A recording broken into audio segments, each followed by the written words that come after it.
नमस्कार, मैं हूं शिवेंद्र श्रीवास्तव और आप देख रहे हैं श्रेष्ठ भारत। क्या कभी आपने कल्पना की है कि दुनिया में ऐसा कोई देश हो, ऐसी कोई जगह हो जहां पर रुपए पैसे खर्च न करने पड़ते हों, जहां सरकार ना हो, पुलिस ना हो, कोई धर्म ना हो, कोई जाति ना हो, कुछ भी ऐसा ना हो जो इंसान से इंसान में फर्क करता हो। सुनने में कोरी कल्पना लगती है, लगता है ये कोई सपना है जो लोग देखते हैं। लोग सोचते हैं कि काश ऐसा समाज हो, लेकिन आप जानकर हैरान होंगे कि ऐसी भी जगह है जहां पर कोई धर्म जाति भेदभाव है ही नहीं। किसी नाम के आगे ऐसा कोई सरनेम नहीं जिससे कि उसकी जाति के बारे में पता चले। कोई ऐसी सरकार नहीं जो कि अपने तरीके से वहां पर पॉलिसीज लाए, चीजें लागू करे। पुलिस भी नहीं, क्योंकि कोई अपराध ही नहीं होता। किसी का अपना खुद का घर भी नहीं, कोई मंदिर नहीं, कोई मस्जिद नहीं, कोई चर्च नहीं। ऐसा भी है, और वो भी अपने देश भारत में।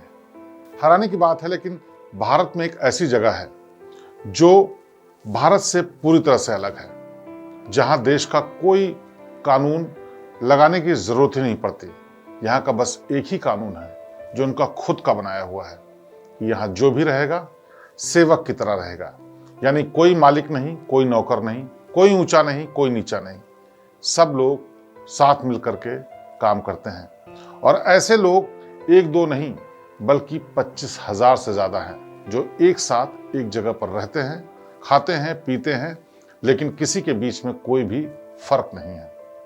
आपको पता है, कैश की बदौलत हम दुनिया के किसी भी कोने में जा सकते हैं, कुछ भी खरीद सकते हैं और जो चाहिए उसका इस्तेमाल कर सकते हैं। लेकिन अगर हम आपसे कहें कि भारत में एक ऐसा शहर है जहां कैश का कोई मोल ही नहीं है, तो आपको हैरानी होगी। सुनने में अजीब लगेगा, लेकिन भले ही ये अजीब लगे, लेकिन ये सच है। देश में एक ऐसा शहर भी है जहां ना तो कोई धर्म है, न कैश है, ना ही कोई सरकार। तो कौन सा शहर है ये, और क्यों बनाया गया है शहर? किसने इस शहर की शुरुआत की? कौन है इसका मालिक? दरअसल चेन्नई से 150 किलोमीटर दूर एक जगह है, उसका नाम है ऑरविले। ऑरविले यानी सिटी ऑफ डॉन, यानी जहां पर सूर्य कभी अस्त नहीं होता। 1968 में चेन्नई शहर से करीब 150 किलोमीटर दूर ये शहर बसाया गया। सिटी ऑफ डॉन यानी भोर का शहर इसको कहा जाता है, और शहर को बसाने के पीछे का मकसद ये था कि यहाँ पर रहने वाले लोग किसी जात पात, ऊंच नीच और भेदभाव के बगैर यहाँ पर रह सके। यहाँ जो भी चाहे वो आकर के रह सकता है। इसके लिए इसको ना तो कोई फीस देनी है, ना कोई कायदा कानून फॉलो करना है। बस एक ही शर्त है कि यहाँ पर किसी के बीच में कोई भी फर्क नहीं है, और सारे के सारे लोग यहाँ पर सेवक हैं। दरअसल 1968 में इस शहर को मीरा अल्फांसो नाम की एक महिला ने बसाने की सोची। ये मीरा नाम की महिला 29 मार्च 1914 को अरविंदो स्पिरिचुअल रिट्रीट में पौंडीचेरी आई। कुछ दिन यहाँ पर गुजारा और उसके बाद वापस जापान चली गई। दरअसल ये लोगों को शांति का पाठ पढ़ाती थी, लोगों के हित की बात करती थी। कुछ वक्त यहाँ गुजरने के बाद जब वो जापान वापस चली गई, उसके बाद उनकी याद में तमाम लोग चिट्ठियाँ लिखते थे, क्योंकि वो समाज के लिए ऐसा काम कर रही थी, लोगों के बीच मेल जोल बढ़ाने के लिए, उनके हित के लिए ऐसा काम कर रही थी कि लोग उनको चिट्ठियाँ लिखते थे। इसी के चलते एक बार 1920 में एक बार फिर से वो भारत वापस लौटी, और 1924 साल में अरविंदो स्पिरिचुअल संस्थान के साथ जुड़ गई। संस्थान के साथ जब वो जुड़ी तो उसके बाद उन्होंने समाज सेवा करने का फैसला किया, और इसी दौरान उनको लोगों से इतना लगाव हो गया, लोग उनसे इतना ज़्यादा जुड़ गए कि तमाम लोग उनको माँ कह करके बुलाने लगे। और यहीं से इस फैसले की शुरुआत हुई, जब उन्होंने सोचा एक ऐसी जगह बनाई जाए जहाँ पर लोग बहुत प्यार से रहते हों। और इस सिटी की स्थापना के पीछे उनका यही थॉट था, जहाँ पर कोई भी भेदभाव नहीं होगा। 1968 में उन्होंने ऑरविल शहर की स्थापना की। इस वक्त उसे यूनिवर्सल सिटी का नाम दिया गया। इस सिटी में आकर के कोई भी रह सकता था, और इस शहर में अब तक 50 देशों के करीब 25,000 से ज़्यादा लोग रहते हैं, और सबके बीच में इतना मेलजोल है कि कोई शिकायत होती ही नहीं है।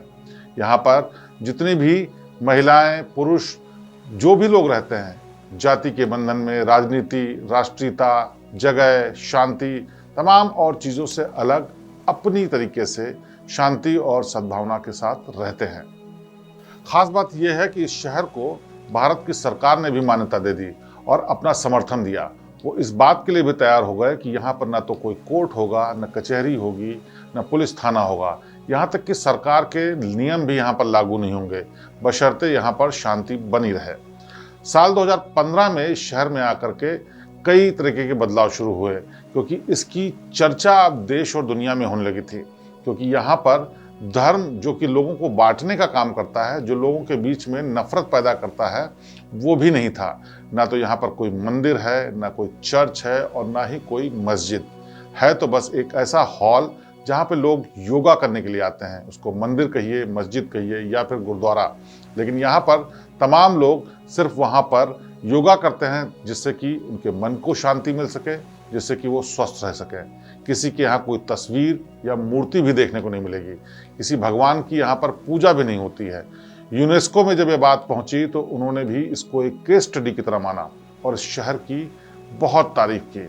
भारत सरकार ने जब इसको समर्थन दिया तो उसके बाद तमाम संस्थाएं, तमाम देश के लोग यहाँ पर आए, और भारत के राष्ट्रपति जब APJ अब्दुल कलाम थे तो वो भी यहाँ पर घूमने के लिए आए, देखने के लिए आए कि आखिरकार ये लोग कैसे रहते हैं। प्रतिभा पाटिल जो कि राष्ट्रपति थी, वो भी अपने कार्यकाल में यहाँ पर देखने के लिए पहुंची, ताकि वो देख सकें कि समाज में ये कितना अच्छा काम हो रहा है और यहाँ कितने अच्छे से लोग रहते हैं। अब सवाल ये उठता है कि अगर यहाँ कैश भी नहीं चलता है तो आखिरकार कैसे यहाँ पर लोग खरीद फरोख्त करते हैं, कैसे सामान लाते हैं। तो उसके लिए सबसे पहले जान लीजिए कि इसके भीतर जो दुकानें हैं, जो मार्केट है, वो सब खुद इनका अपना है, और इनका खुद का बैंक भी है। और वो बैंक ऐसा है जहाँ पर कोई करेंसी नहीं चलती, बल्कि इन लोगों को नंबर्स मिलते हैं। इनके काम के आधार पर, इनके व्यवहार के आधार पर इनको नंबर्स मिलते हैं, और उन्हीं नंबर्स को क्रेडिट करके ये बैंक में पैसे के रूप में उन नंबर्स को जमा कर सकते हैं, और इन नंबर को निकाल भी सकते हैं। और इन्हीं नंबरों यानी इन्हीं कोड के आधार पर ये अपनी खरीदारी करते हैं। पास से जितने भी दुकान वाले हैं या जितने भी मार्केट की और चीज़ें हैं, वो खरीदने के लिए इन्हीं नंबर्स का इस्तेमाल करते हैं। करीब 35 साल पहले इस शहर में एक फाइनेंशियल सर्विस सेंटर को स्टार्ट किया गया था। RBI ने इसके लिए मंजूरी भी दी। सर्विस सेंटर एक बैंक की तरह ही काम करता है, और इसी बैंक के जरिए ये लोग अपना सारा खातों का लेन देन करते हैं, जिसमें नंबर्स और कोड का इस्तेमाल होता है। इसको ऑफलाइन या ऑनलाइन दोनों तरीके से जमा भी कराया जा सकता है। अगर इस शहर में कोई गेस्ट आता है, यानी किसी का मेहमान आता है, तो वो भी यहाँ की दुकानों से खरीदारी कर सकता है। करीब 200 कॉमर्शियल दुकानें हैं जहाँ गेस्ट अगर चाहे तो वो भी खरीदारी कर सकता है, और उसके लिए इस बैंक से एक कार्ड जारी किया जाता है, जिसमें जिसका भी रिश्तेदार है, जिसका भी जानने वाला है, उसके क्रेडिट्स में से क्रेडिट लेकर के डेबिट कार्ड में चढ़ाए जाते हैं, और उस नंबर के आधार पर उस शख्स की खरीदारी हो सकती है। कुल मिलाकर के ऑरविले की सीमा के भीतर जो दुकानें हैं या कोई भी मार्केट प्लेस है, वहाँ पर कोई भी पैसा, कोई भी कैश नहीं चलता है। और ख़ास बात यह भी है कि यहाँ पर ना तो पुलिस है और ना ही प्रशासन का कोई शख्स। उसकी वजह साफ है कि यहाँ रहने वाले लोग इतने प्रेम से रहते हैं, आपस में इतना मिलजुल कर रहते हैं कि उनके बीच में ना तो कोई झगड़ा होता है, ना कोई विवाद ऐसा होता है जिसमें कानूनी सहायता लेनी पड़े। लिहाजा यहाँ पर पुलिस है ही नहीं। अगर कोई विवाद आता भी है, कोई मामला आता भी है, तो ये लोग आपस में ही निपटते हैं और आपस में ही फैसला करते हैं, और उस फैसले को सब किसी को मानना पड़ता है। खासियत इस शहर की इतनी ज़्यादा है कि इसको देखने के लिए ही केवल बाहर विदेश से भी लोग आते हैं, और यहाँ की शांति व्यवस्था इतनी अच्छी है कि हर कोई अपने मन से यहाँ के तमाम कानूनों को मानता है, जो कि यहाँ के लोगों द्वारा ही तय किए जाते हैं। और तो और इनकी अपनी संसद भी है जिसमें 900 लोग हैं, और इस संसद में आने वाले सालों में क्या किया जाना है, किस तरह के काम होने हैं, किस तरीके से चीज़ें की जानी हैं, किस तरह का प्लान किया जाना है, उस सब पर चर्चा होती है। और आने वाले साल में इसको इम्प्लीमेंट भी इसी संसद के फैसलों के हिसाब से किया जाता है। इस शहर के बीचों बीच एक मंदिर बना हुआ है जिसको मातृ मंदिर कहते हैं। वहाँ किसी भगवान की मूर्ति नहीं है, किसी देवता की मूर्ति नहीं है, किसी धर्मगुरु की मूर्ति नहीं है, लेकिन ये ओरिविलियन यानी ओरिविलिया में जो रहते हैं उनके लिए खोला जाता है मंदिर। और यहाँ पर सिर्फ ध्यान और एकाग्रता की जाती है, यानी योगा और ध्यान करने का ही काम किया जाता है, जिससे कि किसी भी तरीके की उनको अगर मानसिक बाधा आ रही है, उनको कोई टेंशन है, तनाव है, तो उसको दूर कर सकें। इसकी खूबसूरती इतनी अच्छी है कि इसको देखने के लिए भी लोग बाहर से आते हैं। इस शहर में जितनी भी चीज़ें बनी हैं वो सब खास शैली में बनी हैं, जिनका अपना आर्किटेक्ट है। इनकी अपनी इंडस्ट्री भी है और रिसर्च इंस्टीट्यूट भी। यहाँ पर फार्म हाउस और रेस्टोरेंट भी हैं और यहाँ तक अपना ईमेल और इंटरनेट नेटवर्क भी है, जिसका इस्तेमाल वो आपस में कम्युनिकेट करने के लिए करते हैं। ऐसा नहीं है कि ये शहर अलग तरीके से बसा हुआ है तो यहाँ के लोग आपस में कम्युनिकेट नहीं करते या फिर बाहर के लोगों से कोई वास्ता नहीं रखते। वो लोग हर तरीके से बाहर के लोगों से मेल जोल भी रखते हैं, बातचीत भी करते हैं और नेटवर्क के साधनों के जरिए कम्युनिकेशन भी करते हैं। लेकिन इस शहर के भीतर रहने वाले हर शख्स को यहाँ के कायदे कानून को मानना पड़ता है। खास बात यह है कि 1968 में जब ये शहर शुरू किया गया, उसके बाद इक्का दुक्का लोग आने शुरू हुए तो उनके अंदर हैरानी और इस बात की चिंता भी थी कि अगर इस ऐसी अनोखी जगह पर आएंगे तो आखिरकार वो सरवाइव कैसे करेंगे। लेकिन धीरे धीरे इसका इतनी तेजी से प्रसार और प्रचार हुआ कि यहाँ पर आने वाले लोगों की होड़ लगी हुई है। बताया जाता है कि ज़्यादातर यहाँ पर वो लोग आते हैं जो अपनी ज़िंदगी से परेशान हो चुके हैं, जिनके परिवारों में विघटन हो गया है, जिनके परिवारों में विवाद है, उनके रिश्तों में दरारें आ गई हैं।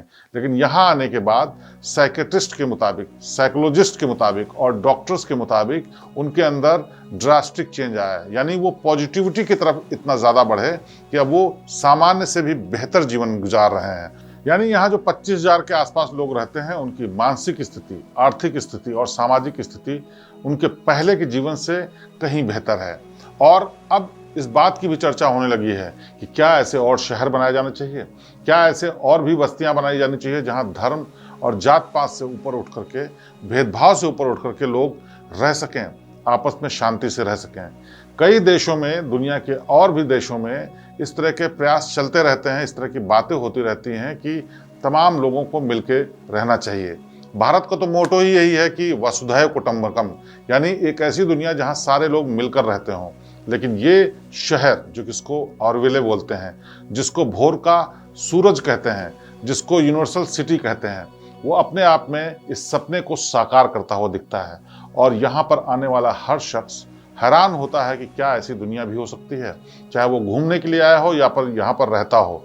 लेकिन जो भी यहाँ आता है उसको इस बात की हैरानी जरूर होती है कि क्या वाकई ऐसी दुनिया संभव है जहाँ लोग इस तरह से मिलकर रहते हों, जहाँ धर्म, जाति पाति का कोई भेदभाव ना हो, अमीर गरीब का फर्क ना हो और ना ही इस बात का कोई फर्क हो कि कौन किसके बारे में क्या सोचता है।